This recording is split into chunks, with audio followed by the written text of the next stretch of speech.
సాధారణ మధ్యతరగతి మరియు పేద కుటుంబాలకు ప్రభుత్వ ఉద్యోగం ఒక కల.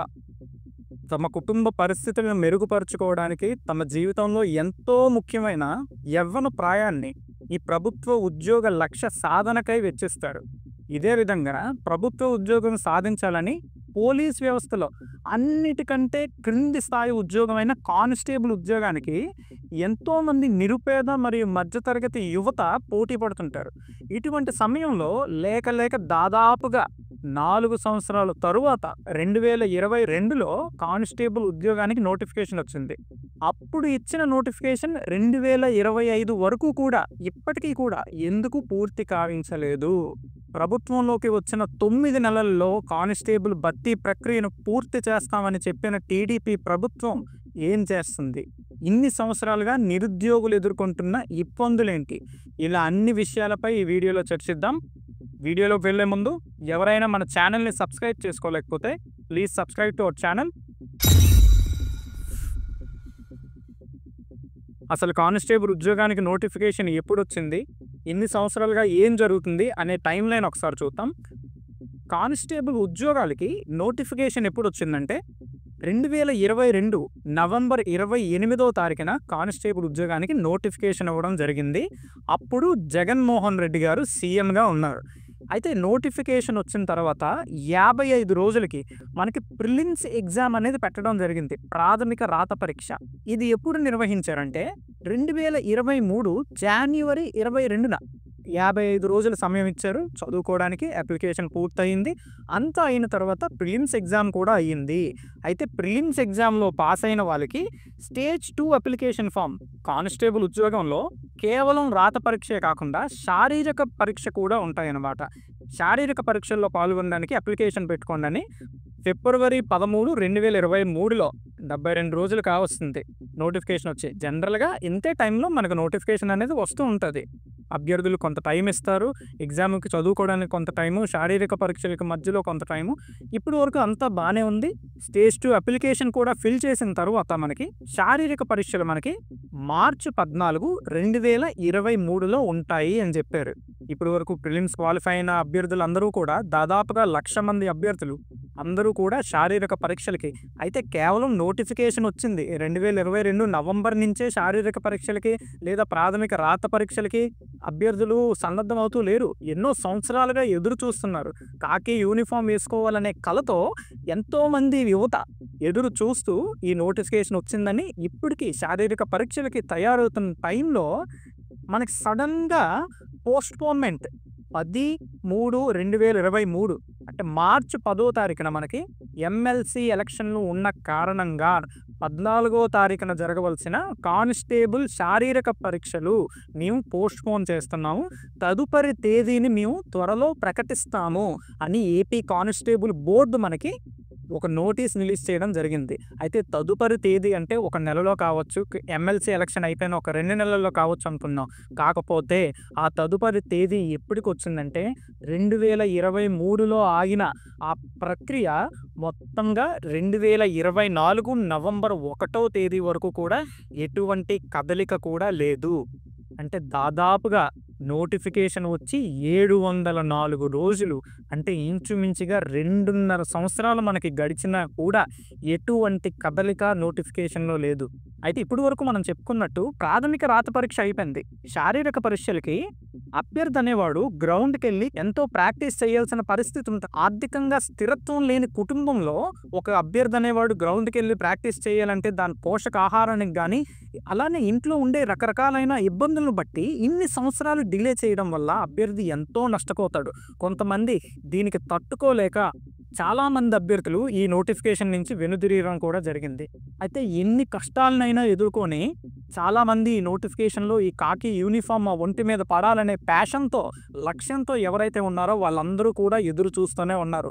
అప్పుడు పోస్ట్పోన్ అయిన ఫిజికల్ ఈవెంట్స్ని మళ్ళీ ఎప్పుడు పెట్టబోతున్నారో బోర్డుకి మెసేజ్లు చేయడం, ఫోన్లు చేయడం, ఇటువంటివి ఎన్నో చిన్నపాటి ర్యాలీలు, ధర్నాలు చేయడం, రిప్రజెంటేషన్లు ఇవ్వడం, ఇవన్నీ చేస్తున్న సమయంలో న్యూ అనౌన్స్మెంట్ మనకు బోర్డు నుంచి వచ్చింది. ఏంటంటే అందరూ కూడా రెడీ అవ్వండి. కానిస్టేబుల్ ప్రిలిమ్స్ పరీక్షను ఎవరైతే పాస్ అయ్యారో వాళ్ళందరికీ కూడా డిసెంబర్ చివరి వారంలో ఈవెంట్స్ ఉండబోతున్నాయి అని ఒక నోటీస్ వదిలారు.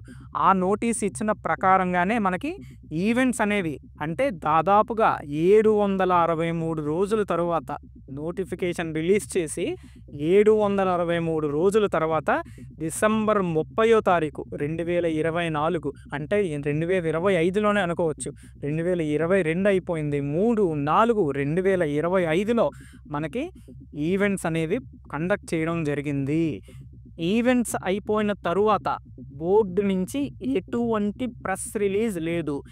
ఏ రిక్రూట్మెంట్ ఏజెన్సీ అయినా సరే ఇప్పుడు ఈవెంట్లు కండక్ట్ చేస్తే ఈవెంట్స్లో ఎంతమంది పార్టిసిపేట్ చేశారు, ఎంతమంది క్వాలిఫై అయ్యారు, ఏ జిల్లా నుంచి ఎంతమంది క్వాలిఫై అయ్యారు, ఇటువంటి సమాచారం మొత్తం కూడా అఫీషియల్గా మనకి రిలీజ్ చేయాల్సిన అవసరం ఉంటుంది. అయితే APSLPRB Andhra Pradesh state level recruitment board ఇప్పటి వరకు కూడా 2025 అంటే ఫిబ్రవరి 1వ తారీఖున ఈవెంట్స్ పూర్తిగా కంప్లీట్ అవ్వడం జరిగింది. అయితే అప్పటి నుంచి ఈరోజు 16వ తారీఖు వరకు కూడా 43 రోజులు కావిస్తున్నా ఇప్పుడు వరకు ఎటువంటి అఫీషియల్ ప్రెస్ రిలీజ్ అనేది బోర్డు నుంచి మనకు అందలేదు. మెయిన్స్ గురించి ఇప్పటి వరకు కూడా ఎటువంటి అప్డేటు లేదు. ఎందుకంటే ప్రధానంగా 2 కారణాలు కనిపిస్తున్నాయి. ఒకటి marks adding case, 2 home guards case. ఈ 2 కేసులు కూడా సుప్రీంకోర్టులోను మరియు హైకోర్టులో ఈ 2 కేసుల మీద వాదనలు జరుగుతున్నాయి. కాబట్టే బోర్డు ఈ రిక్రూట్మెంట్ మీద ఎటువంటి నిర్ణయం తీసుకోలేని పరిస్థితిలో ఉంది.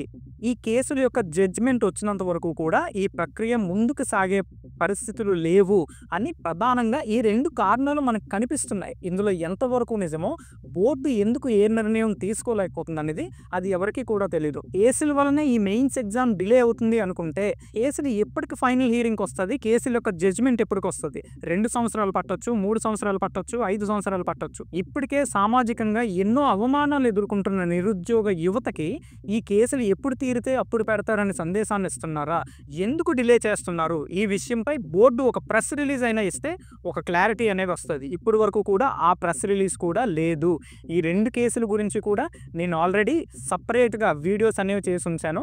ఎవరికైనా కంప్లీట్ ఇన్ఫర్మేషన్ కావాలంటే ఈ 2 వీడియోని చూడండి. షార్ట్గా చెప్పాలంటే మార్క్స్ యాడింగ్ కేసు ఏంటంటే 8 క్వశ్చన్లు తప్పుగా వచ్చాయి. ఆ 8 క్వశ్చన్లకి కూడా సరైన సమాధానాన్ని ఇచ్చి మళ్ళీ కీని ప్రచురించండి అని ఒక కేసు హైకోర్టులో ఉంది. అలానే హోమ్ గార్డ్స్ కేసు ఏంటంటే మాకు మార్కులు రాకపోయినా మాకు కొన్ని పోస్టులు అనేది రిక్రూట్మెంట్లో కేటాయించారు కాబట్టి మాకు ఎటువంటి నిర్దిష్టమైన మార్కులు లేకుండా అంటే 10 మార్కులు వచ్చినా 20 మార్కులు వచ్చినా మా పోస్టులు మాకే ఇవ్వండి అని హోంగార్డులు ఒక కేసు.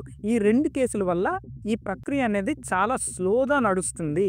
అయితే ఈ కేసుల వల్లనే ఒకవేళ ప్రక్రియ అనేది డిలే అవుతుంటే ఈ కేసులను సాల్వ్ చేశాక మెయిన్స్ పరీక్ష పెడతారా, లేదా పరీక్ష నిర్వహించకపోవడానికి ఇంకేమైనా కారణాలు ఉన్నాయా? వీటి గురించి బోర్డు తక్షణమే స్పందించి వెబ్ నోట్ రిలీజ్ చేయాల్సిన బాధ్యత ఎంతైనా ఉంది. రీసెంట్గా మనకి ఏప్రిల్ 27న మెయిన్స్ అనే ఒక మెసేజ్ మనకి సర్క్యులేట్ అవ్వడం జరుగుతుంది. నేను అభ్యర్థులకు చెప్పే మాట ఒకటే, ఏప్రిల్ 27న నిజంగా మెయిన్స్ కండక్ట్ చేయనివ్వండి, ప్రాబ్లం ఏం లేదు. అందరికీ కూడా ఎగ్జామ్ ఎంత పెడితే అంత బేగా అటెంప్ట్ చేసి ఈ రిక్రూట్మెంట్ నుంచి బయటికి పోవాలి అనే ఉంది. కాకపోతే సర్క్యులేట్ అవుతున్న మెసేజ్లో ఎంతవరకు వాస్తవం ఉందో ఎవరికీ తెలియదు. మీరు ఎప్పుడు నమ్మాలంటే బోర్డులో మీకు ఖచ్చితంగా వెబ్ నోట్ అనేది రిలీజ్ చేస్తారు. ఈ తేదీన మేము ఎగ్జామ్ కండక్ట్ చేయాలనుకుంటున్నాము అని ఒక వెబ్ నోట్ వస్తుంది. అప్పుడు వరకు కూడా మీకు ఎన్ని ఎగ్జామ్ డేట్లు వచ్చినా అవన్నీ కూడా ఫేకే. ఏప్రిల్ 27 నిజంగా మెయిన్స్ కండక్ట్ చేయొచ్చు. అయినా సరే మీకు బోర్డు నుంచి అఫీషియల్గా ఒక వెబ్ నోట్ వచ్చినంత వరకు కూడా మీరు ఏ డేట్ని కూడా నమ్మకూడదు. ఇవన్నీ కాకుండా ఈ తేదీలో ఉండొచ్చు, లేదా ఆ డేట్లో ఉండొచ్చు, జూన్లో ఉండొచ్చు, ఎవరికి తెలుసు? ఎవ్వరికీ తెలీదు. ఇప్పుడు ఫిజికల్ ఈవెంట్స్ క్వాలిఫై అయిన ప్రతి ఒక్క అభ్యర్థి కూడా చేయాల్సిన పని ఏంటంటే చదువుకోవాలి. మీరు 100% ఇస్తూ చదువుకోవాలి.